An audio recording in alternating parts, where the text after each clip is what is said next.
Você tem sonhos, luta por eles, ou já viu seus sonhos mais bonitos se perderem pela estrada da vida? Já viu seus sonhos mais belos se transformando em pesadelo?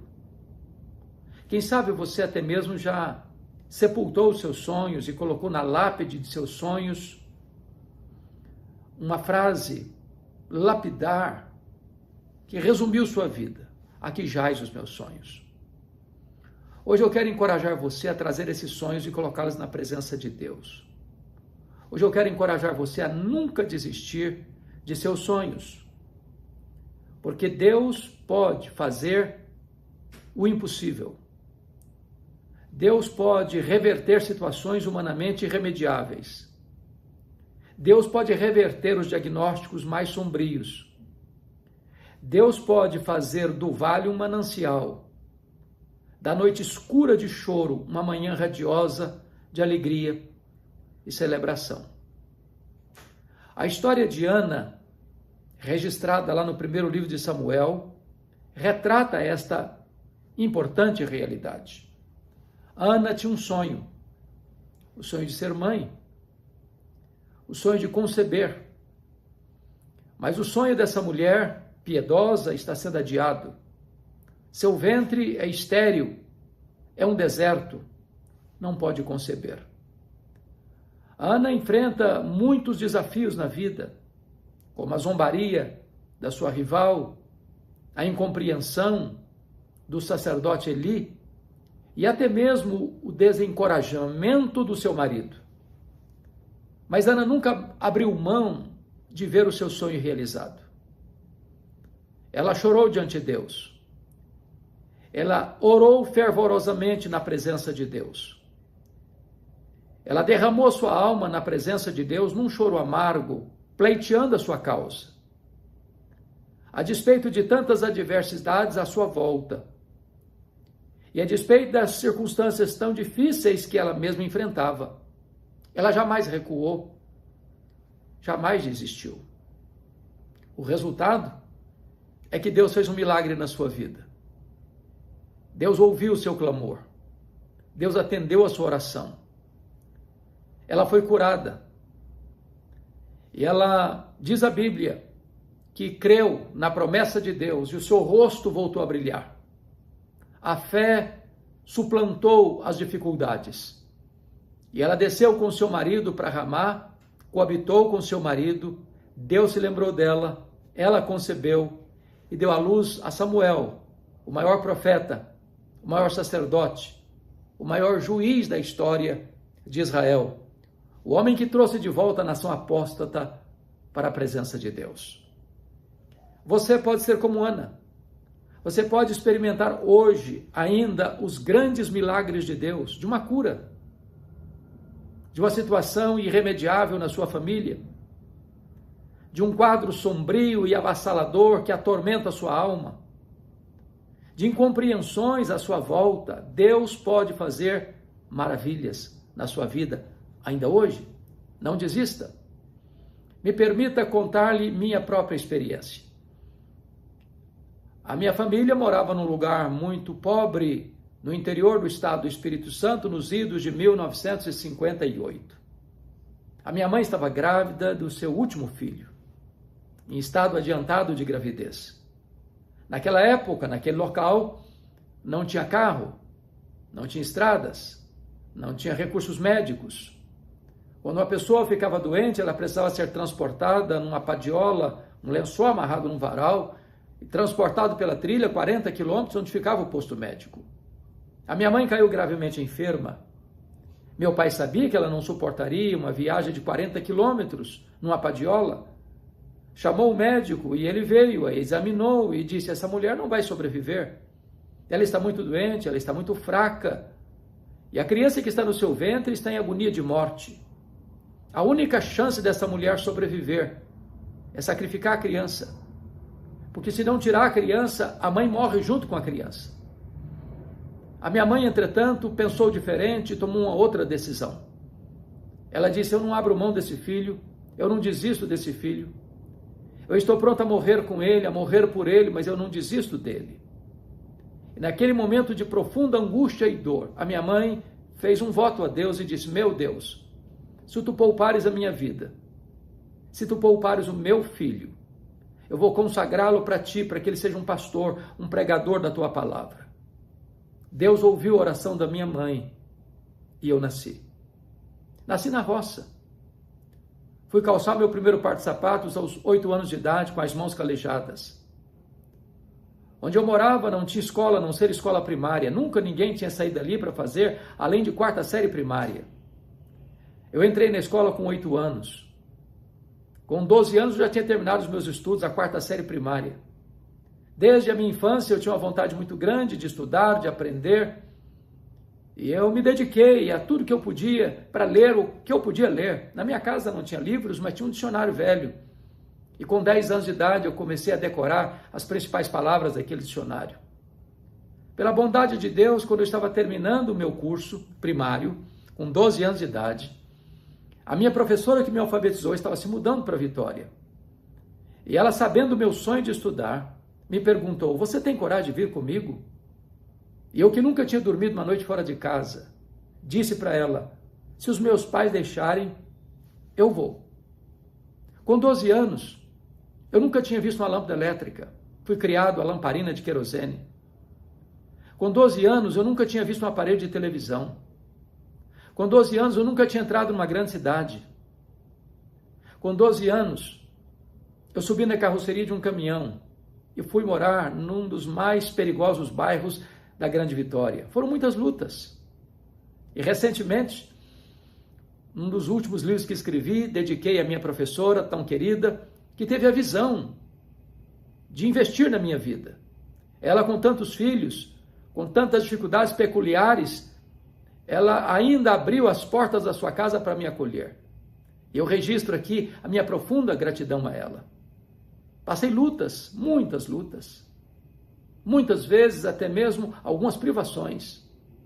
Dificuldades enormes. Porém, eu tinha um sonho no coração. Eu queria estudar. Pasmem vocês, o meu sonho de criança era ser político, era ser advogado. E eu, então, me preparei para isso. E eu, quando fiz 18 anos, no dia que eu fiz 18 anos, eu tirei meu título, me filiei num partido. E eu estava cheio de sonhos.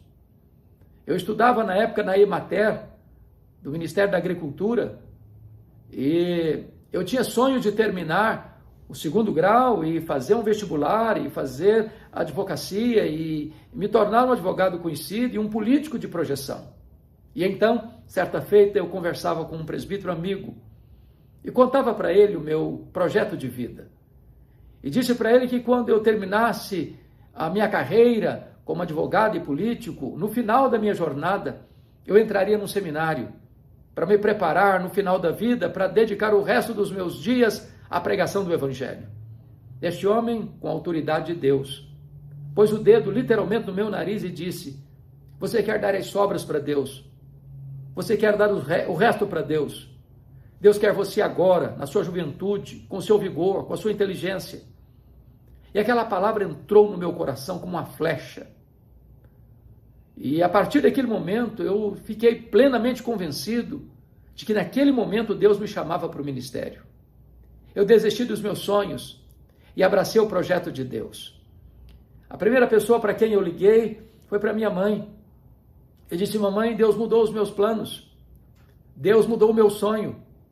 Eu não vou ser mais advogado, eu não quero mais ser político, eu vou ser pastor. Eu quero ir para o seminário. E a minha mãe, sábia que era, com esse projeto de Deus que ela tinha na minha vida, ela nunca me contou esse plano, porque ela não queria que eu fosse sugestionado para o seminário.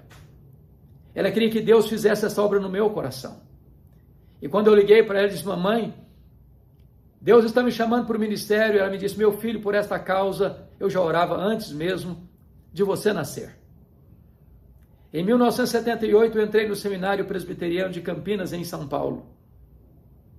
Eu terminei o meu curso em 1981. Eu sou pastor há 42 anos. E a maior alegria do meu coração é fazer a obra de Deus, é pregar a palavra de Deus. Eu entendo que não há maior privilégio no mundo do que ser pastor e pregador do Evangelho. Mas, antes da minha mãe partir para o Senhor, era uma mulher analfabeta. Ela nunca teve o privilégio de sentar num banco de escola. Ela amava Deus, amava a palavra de Deus, mas não sabia ler. E um dia, chorando, saiu para o quintal e tropeçou numa cartilha suja, velha, rasgada, e disse: meu Deus, o Senhor já fez um milagre na minha vida, o Senhor podia fazer outro. Me ensine a ler. Eu amo a tua palavra, mas nem sempre tem alguém para ler a tua palavra para mim. E ela aprendeu a ler naquela cartilha sozinha e lia fluentemente a sua Bíblia. Mas ela me chamou à sua casa para me dizer algo que marcou minha história, marcou minha vida. Ela me disse: meu filho, durante todos esses anos, eu nunca deixei de me levantar da minha cama de madrugada, dobrar os meus joelhos e pedir que Deus capacitasse você, que Deus levantasse você, que Deus usasse poderosamente a sua vida para pregar a palavra. E eu chorei muito com ela naquele dia. Foi o dia da minha despedida. Eu não mais a vi não ser no leito de enfermidade, já nas vésperas de partir para o Senhor. E eu chorei muito e disse: mamãe, a senhora me ensina as lições mais importantes da minha vida. A senhora me ensina que um filho nunca é pobre se tem uma mãe que ora por ele. A senhora me ensina que o mais importante não são os meus sonhos e são os meus projetos, mas o plano de Deus na minha vida. E hoje eu quero encorajar a você, se você tem sonhos, e deve tê-los, mas se esses sonhos não são o plano de Deus para a sua vida, desista dos seus sonhos, porque os planos de Deus são maiores e melhores do que os nossos melhores sonhos. Eu quero encorajar você a confiar em Deus.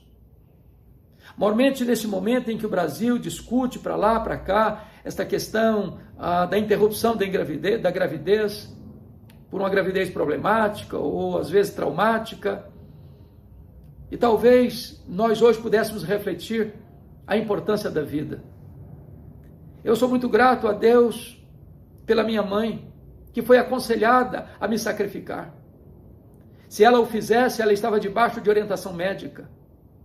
A vida dela corria risco, e risco fatal. Mas ela resolveu investir a vida dela na minha. Porque se ela não tivesse tomado aquela decisão, eu não estaria aqui para conversar com você. Eu quero encorajar você, mãe, não desista de seus filhos, nem no ventre, nem depois que eles nascerem. Seus filhos são preciosos para Deus, são herança de Deus. Quem sabe o filho que está no seu ventre vai ser uma grande bênção nas mãos de Deus, vai ser um instrumento que Deus vai levantar na nossa geração para ser alguém que vai ser usado poderosamente nas mãos de Deus. Portanto, não desista jamais de ver o milagre de Deus na sua vida.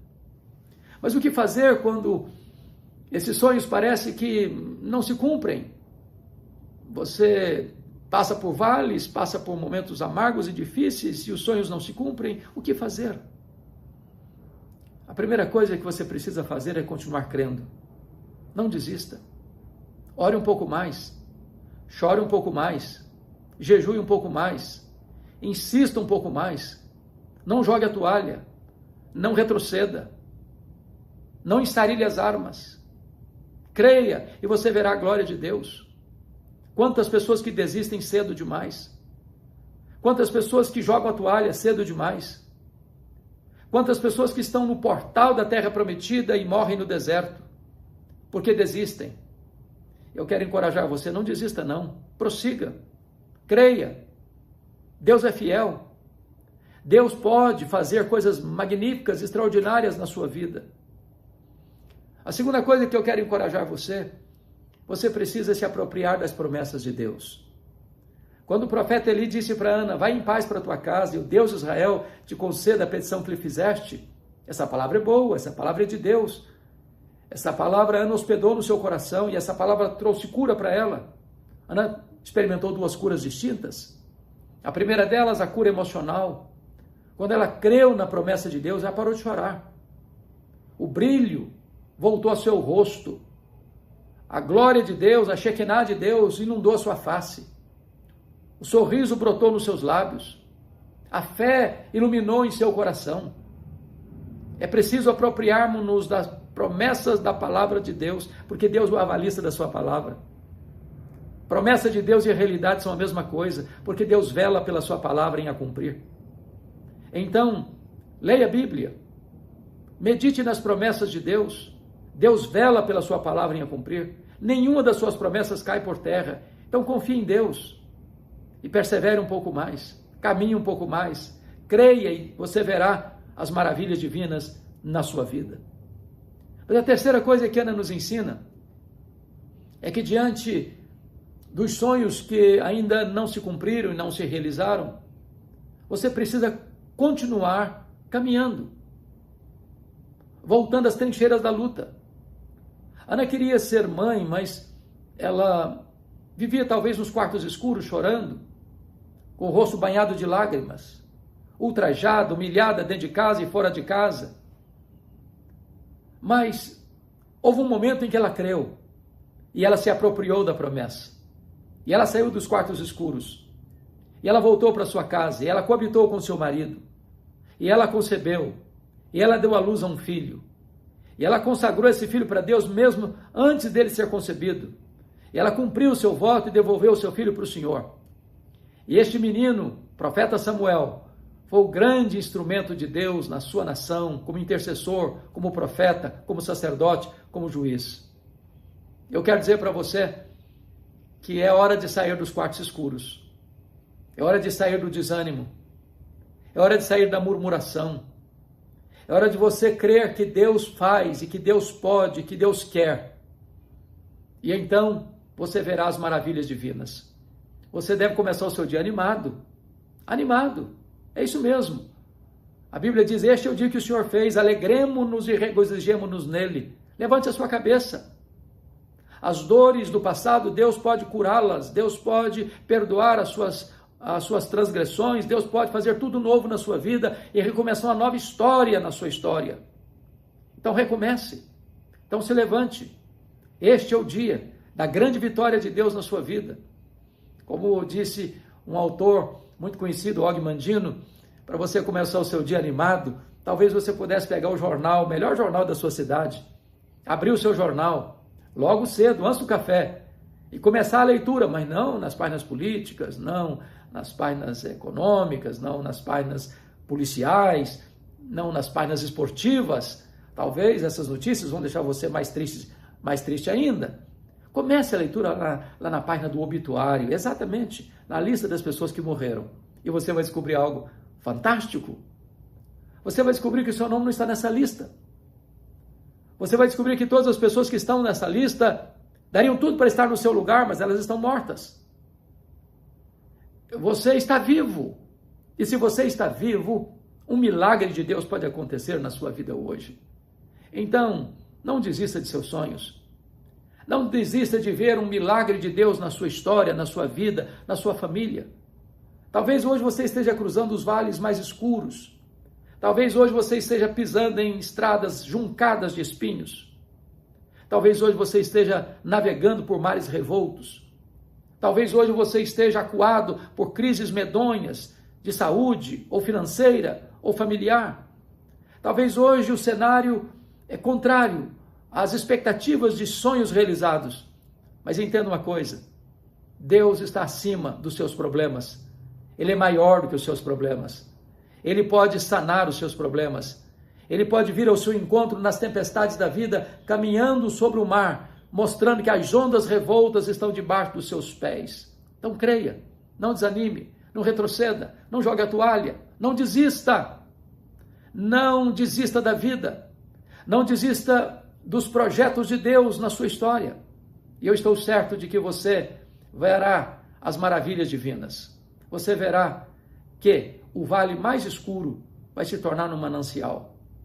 Que as noites mais doídas de choro de manhã vai voltar a alegria. Você vai ver que nas tempestades mais borrascosas o sol vai voltar a brilhar.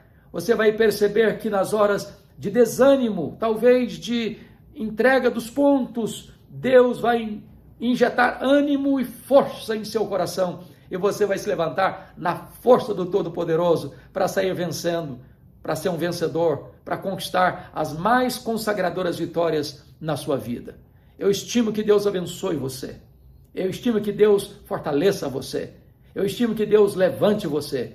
Eu estimo que Deus faça um milagre extraordinário na sua vida, porque é tempo de lutar, é tempo de vencer.